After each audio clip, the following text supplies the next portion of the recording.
우리 시장 지난주 마지막 거래일에도 올랐습니다. 코스피가 5거래일, 코스닥이 4거래일 연속 오르면서 마무리를 했는데 우리 시장 상승세를 이끈 건 또 반도체였습니다. 오늘의 키워드 반도체 훈풍입니다. 국내 반도체 업종이 업황 바닥론에 AI 경쟁 강화하는 모멘텀까지 더해지면서 시장의 주도주로 복귀를 했습니다. 이 영향으로 코스피가 0.89% 올라서 2,537선에 마감을 했고요. 지수를 좀 보겠습니다. 코스닥 역시 0.7% 올라서 840선에 장을 마쳤습니다.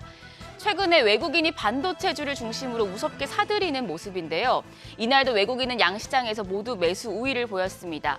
코스피, 외국인과 기관 모두 5,500억 원 넘게 사들이면서 시장 상승을 이끌었고요. 개인은 코스피에서 1조 1,008억 원을 매도 우위했습니다.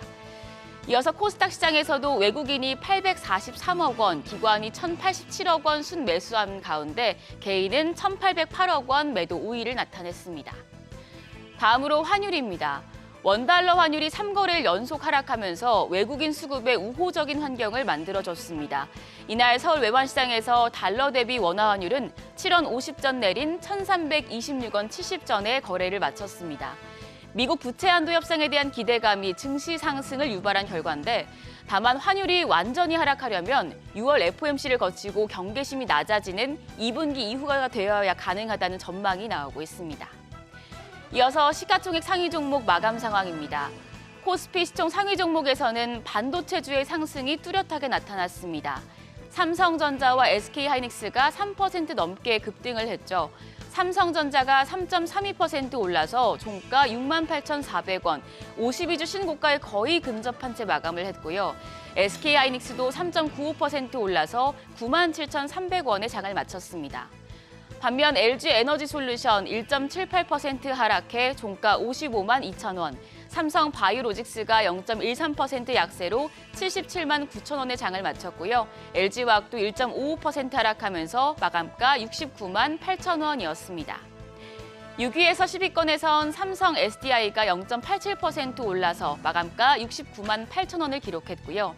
현대차와 기아가 하락한 가운데 네이버가 1.88% 상승 마감했습니다. 코스닥 시총 상위 종목은 혼조세를 나타냈습니다. 2차 전지 대표주가 급락한 가운데 제약과 바이오, 엔터, 게임 등 다른 업종으로 상승세가 분산되는 모습이었는데요. 에코프로비엠이 2.16% 하락해 마감가 22만 6,500원, 에코프로가 5.84% 빠져 53만 2천 원, LNF가 6.14% 하락하면서 23만 7천 원에 장을 마쳤습니다. 반면 셀트리온 헬스케어가 2.9% 올라서 종가 7만 4,400원이었고요. HLB 1.39% 상승해 종가 36,350원이었습니다. 이어서 JYP엔터 6거래일 만에 차익 실현 물량이 나오면서 3.42% 하락했습니다. 종가 11만 5,700원이었고요. 7위에서 10위권은 모두 상승했습니다. 셀트리온 제약이 3.89% 강세로 8만 5,500원에 장을 마친 가운데 카카오게임즈와 펄어비스 1%대 상승을 했고요. 오스템 임플란트 역시 1.67% 강세로 장을 마쳤습니다. 시장 업종별로 보면 반도체 업종, 엔비디아의 GPU 신제품 출시 소식에 AI 경쟁에 따른 반도체 수혜 기대감까지 작용하면서 시장에서 가장 많이 올랐고요. 디스플레이 업종은 애플이 마이크로 LED 시장에 참전한다는 소식에 마이크로 LED 테마를 중심으로 상승했습니다. 그 밖에 건설과 기계, 우크라이나 재건 사업 MOU 소식에 강세를 보인 가운데 IT 서비스 쪽은 아이폰용 챗 GPT가 출시될 예정이란 소식에 AI 챗봇 관련주를 중심으로 상승하는 모습이었습니다. 시장에서 훈풍이 불고 있는 반도체 업종, 증권가에선 반도체 업종을 계속해서 긍정적으로 보고 있습니다. 반도체 업종의 기대감을 키우는 요인 중에 하나가 바로 외국인의 투자 비중입니다. 코로나19 기간 내내 우리 주식을 매섭게 팔아치우던 외국인 투자자들이 3년 만에 순매수세로 돌아섰습니다. 올해 11조 원 이상을 순매수하면서 역대 최대를 기록했는데요. 특히 이달 들어서는 개인의 수급 강도가 약해지고 외국인의 수급 강도가 높아지고 있습니다. 삼성증권은 개인의 수급 감도를 가늠할 수 있는 증시 예탁금과 신용융자 잔고가 감소세고 연초 대비해서 외국인의 순매수 금액, 특히 코스피의 순매수 규모가 커지고 있다며 외국인의 수급 강도가 높은 반도체 업종으로 포트폴리오를 교체해야 한다고 조언했는데요. 그러면서 글로벌 마켓이 강세장으로 전환하는 국면에서 반도체가 강한 탄력을 받는 경향이 있다며 삼성전자를 신규 추천 종목으로 픽했습니다. 삼성전자의 경우 외국인 순매수액 중 90% 가까이를 차지하고 있는 종목인데요.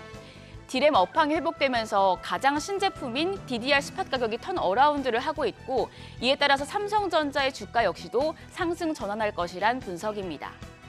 삼성전자 주가 차트를 보겠습니다. 전일장 종가가 68,400원, 3개월 내 최고치였는데요. 거의 52주 신고가에 근접한 상황이었습니다. 시장에서는 AI 반도체와 관련된 테마도 주목하고 있습니다.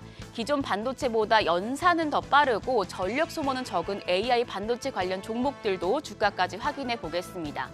AI 반도체 관련 종목으로는 보시면 삼성전자 3.32% 올랐고요. 그 밖에 칩스앤미디어가 11.18% 올라서 종가 26,350원. 오픈엣지 테크놀로지가 4.18% 올라 종가 19,950원이었습니다.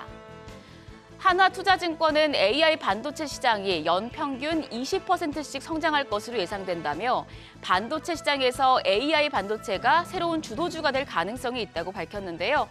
방금 보셨던 AI 반도체 종목으로는 삼성전자와 칩스앤미디어, 오픈엣지 테크놀로지를 추천 종목으로 픽했습니다. 여기까지 전일장 점검하고 훈풍이 불고 있는 반도체 업종에 대해서 자세하게 분석했습니다. 그럼 새로운 한 주 시작도 머니쇼와 함께하세요.